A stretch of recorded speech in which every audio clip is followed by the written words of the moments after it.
बांग्लादेश की राजनीति में खालिदा जिया और शेख हसीना की प्रतिद्वंदिता केवल सत्ता की लड़ाई नहीं रही, बल्कि इसका असर भारत बांग्लादेश रिश्तों पर भी साफ तौर पर दिखाई दे रहा है। खालिदा जिया की भारत यात्राएं, उनके बयान और भारत के प्रति उनका रुख दोनों देशों के संबंधों में उतार चढ़ाव की कहानी कहते हैं।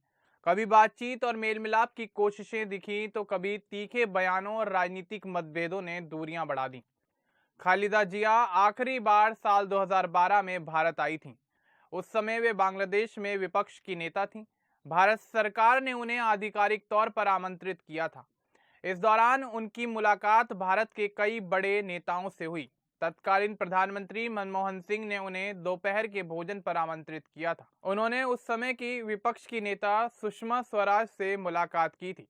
इसके अलावा विदेश मंत्री सलमान खुर्शीद के साथ हैदराबाद हाउस में उनकी लंबी और अहम बातचीत भी हुई थी। खालिदा जिया के भारत दौरे का समापन कांग्रेस अध्यक्ष सोनिया गांधी और उस समय के राष्ट्रपति प्रणब मुखर्जी से मुलाकात के साथ हुआ था।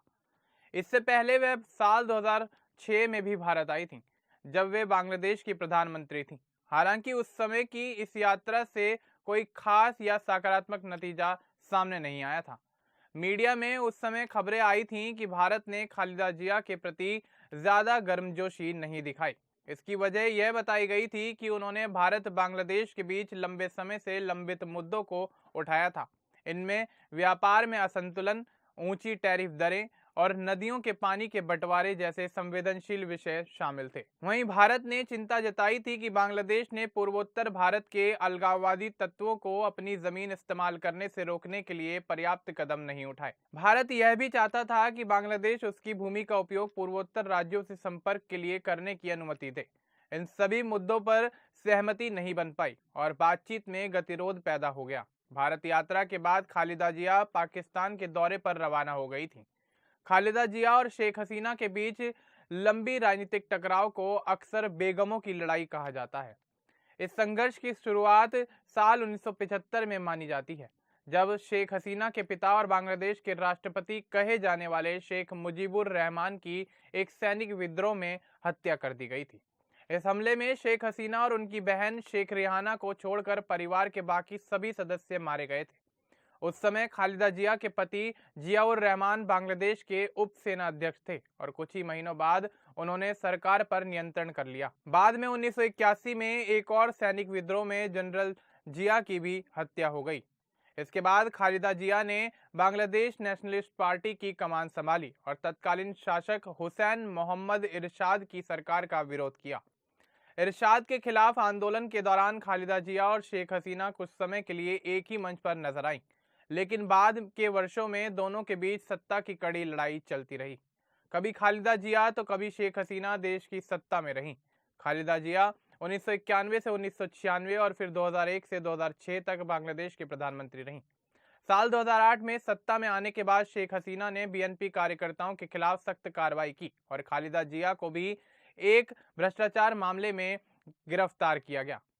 बीएनपी का आरोप रहा है कि यह कार्रवाई राजनीतिक बदले की भावना से की गई थी। जब खालिदा जिया की राजनीतिक प्रतिद्वंदी शेख हसीना साल 2008 में सत्ता में आई, तो उन्होंने सबसे पहले भारत का दौरा किया और दोस्ती का हाथ आगे बढ़ाया।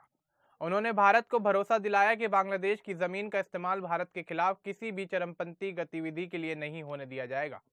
बांग्लादेश ने कुछ चरमपंथी नेताओं को हिरासत में लेकर भारत को सौंपा भी था।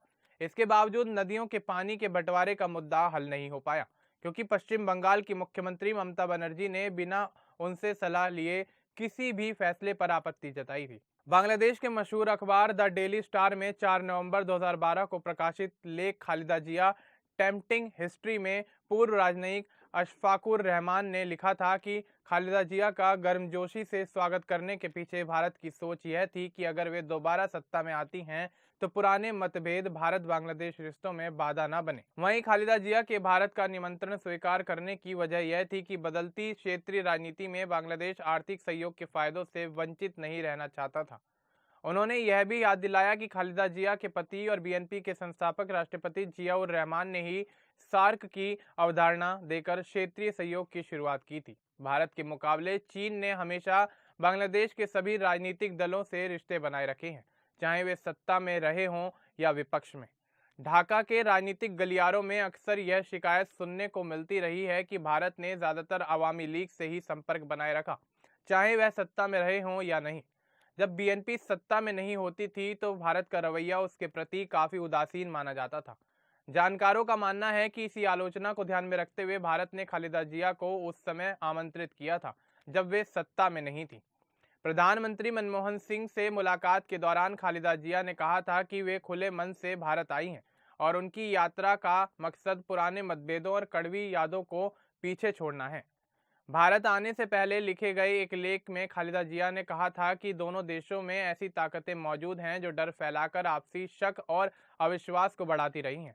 उन्होंने जोर दिया था कि समय की जरूरत है सोच बदलने की और यह धारणा खत्म होनी चाहिए कि भारत केवल अवामी लीग के करीब है और बीएनपी भारत विरोधी है। दिल्ली में खालिदा जिया की इस यात्रा को एक सफल दौरा माना गया था, लेकिन बांग्लादेश लौटते ही उनके एक तीखे बयान ने भारत में की गई सारी कोशिशों पर पानी फेर दिया। खालिदा जिया ने कहा था कि शेख हसीना भारत की कठपुतली हैं। इससे भी ज्यादा भारत को उनकी जमात इस्लामी जैसे भारत विरोधी दल से नजदीकियों पर आपत्ति हुई। जमात इस्लामी ने खुले तौर पर बयान देकर शेख हसीना की तुलना सिक्किम के पहले मुख्यमंत्री काजी लेंडुप दोरजी से की थी, जिनकी भूमिका सिक्किम के भारत में विलय में अहम मानी जाती है। बाद में खालिदा जिया ने भी इसी बात को दोहराते हुए कहा था कि क्या आप गुलाम बनना चाहते हैं? क्या आप पिट्ठू बनना चाहेंगे? यह गुलामी आपको नहीं बचाएगी। काजी लेंडुप दोरजी की कहानी पढ़िए। भारत में इस बयान को भड़काऊ माना गया। खास बात यह थी कि यह टिप्पणी भारत की विदेश सचिव सुजाता सिंह से खालिदा जिया की मुलाकात के कुछ ही दिनों बाद आई थी। इस तरह के बयानों की वजह से भारत में सख्त रुख रखने वालों को यह कहने का मौका मिल गया कि बीएनपी का नेतृत्व भारत की भावनाओं को ठीक से नहीं समझता। मार्च 2013 में जब भारत के तत्कालीन राष्ट्रपति प्रणब मुखर्जी बांग्लादेश की सरकारी यात्रा पर गए थे तो खालिदा जिया ने आखिरी समय पर उनसे होने वाली पहले से तय मुलाकात रद्द कर दी थी। उन्होंने इसकी वजह ढाका की सड़कों पर चल रहे विरोध प्रदर्शन को बताया। संयोग से यह प्रदर्शन जमात इस्लामी द्वारा किया जा रहा था, जिसे भारत ने पसंद नहीं किया।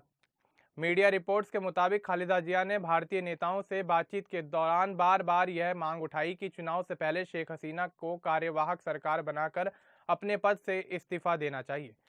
इस पर भारतीय नेताओं का कहना था कि संविधान संशोधन और अदालतों के फैसलों के बाद इस मामले में भारत की भूमिका बहुत सीमित है। भारत में खालिदा जिया का पाकिस्तान के प्रति नरम रवैया भी कभी स्वीकार नहीं किया गया, जबकि शेख हसीना का रुख पाकिस्तान के खिलाफ हमेशा सख्त रहा है।